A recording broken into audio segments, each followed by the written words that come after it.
ওইটা বলেন আপনার মূলত তেল তো বাঙানো নাই আপনার এই তেলগুলো আপনি অন্য জায়গা থেকে কিনে না এই যে ড্রামে রাখছেন তারপরে ফিলিং করছেন এটাই তো সত্য কথা।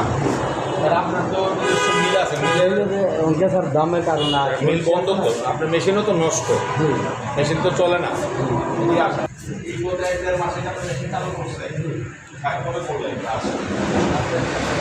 নামাইছেন তারপরে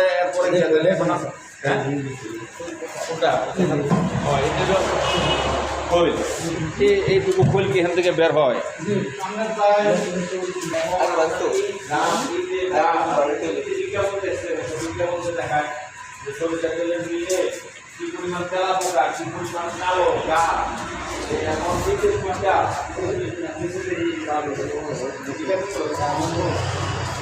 চিকেন পায়খানা বেশি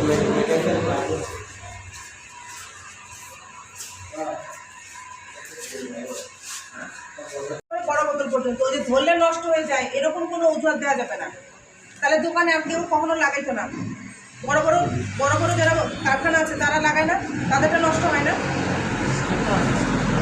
আপনার ওটা আমাদের ছবি নেওয়া হয়েছে কিনা, যেখানে ইঁদুরের ময়লা পাওয়া গেছে, আপনার এখানে আপনি এগুলোর ব্যবস্থা নেন না।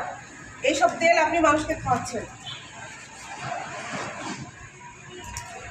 আপনাকে আমি 15 দেখি এখানে কোন ধারা আছে, 15(1) ধারা আর হচ্ছে 30-এর ধারা আপনার লাইসেন্স নবায়ন করা নাই। তার মানে আপনার জিনিস আপনি যেটা এখন উৎপাদন করছেন এটা আপনি উৎপাদন করতে পারেন, আপনার এই জিনিসের মান আপনার নাই। বুঝতে পেরেছেন? এটা তো আপনার মানে উদাসীনতা, এভাবে করা যায় না। কত করা যায়? অনেক শাস্তি হয়ে যাচ্ছে, সর্বোচ্চ শাস্তি 1 লক্ষ টাকা পর্যন্ত। আমি তো এই জায়গাটা আসি না, তারাও ব্যবসা দিয়ে রাখছি। যদি সবগুলো মিলাই, সবগুলো ধারা মিলাই 1 লক্ষ করে করতে তখন 3-4 লক্ষ বেশি হয়ে যায়।